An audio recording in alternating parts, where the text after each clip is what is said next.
Hey guys, welcome to Car Talk with Travis, and thank you so much for joining me.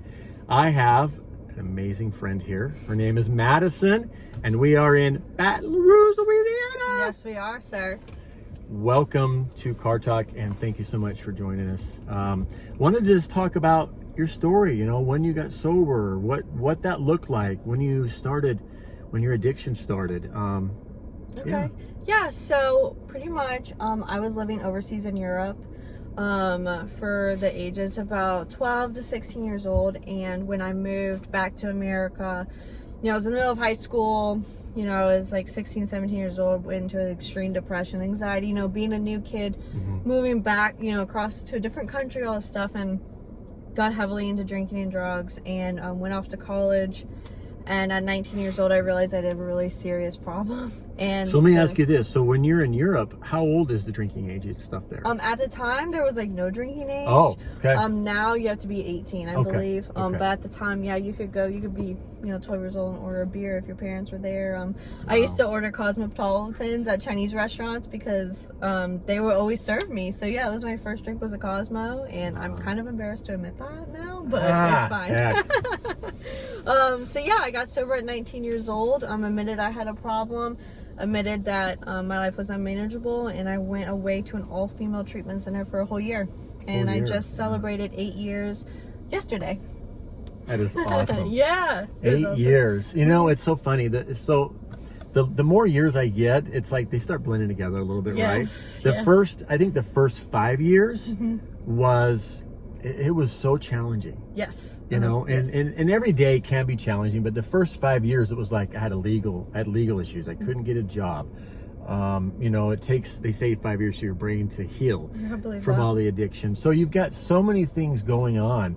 What could you tell somebody that's in that first 5 years that you went through, that they're going through, to help them keep them connected to continue this process? What would you tell someone? Honestly, like what I really have realized, especially yesterday during reflection of like celebrating that 8 years, I even posted on Facebook, was my community has helped keep me sober. Had I not stayed in the middle of that bed, which was my first sponsor nailed into my head, she never let me forget that I am a very weak alone and very strong in a community of support and love and recovery. And so that is always my thing, is like when I'm feeling down and feeling unstable, like I pick up the phone, I call another alcoholic or somebody who understands me and will love me through whatever it is. And I'm not always the best at asking for help, but I know that now today that's what helps me, is just to keep in the middle of the bed and in a safe recovery community. And that's really helped keep me sober, in a strong relationship with my higher power. Step 11 is my favorite step in the big book, and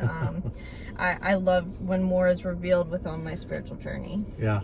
And one of the big things we learn is don't let ego and pride get in the way. Pick the phone up. Yes. Pick the phone up, right? You don't need to do it alone. Yes. And now, 8 years sober, I came out here to spend a few days with you.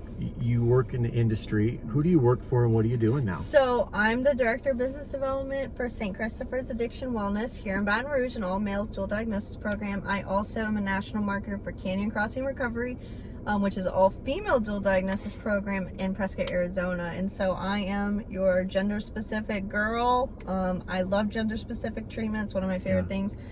They're both also long-term programs, so that's kind of my niche, as you would say, probably. Yeah. But So now we we work through our own issues, we get sober, and now we get to pay it forward and help others. I love to say, I want to get somebody, if I just reach one person today, I want you to have what we have. Yes. And it's funny because we were talking and laughing earlier. I'm like, I love life today. Yes. I know it's 2020. I know we talked that it's a weird year, but there's been a lot of, I look back over the past, 3 or 4 months, and I've learned a lot about myself. Oh my gosh, yeah. I've really learned what's important to me, and I think done a better job of putting my phone down and spending quality time with my family. Yes. And just doing the little things. Our vacations don't have to be big and over the top and go somewhere. It's camping in the mountains. It's going hiking. It's going to the lake. It's doing different things, to keep that connection and, keep the family dynamics together. So it's been I'm blessed to be here. I love the program. I love what you guys are doing. Thank you for doing Car Talk. One last thing you'd like to leave somebody, a message, what would you like to say?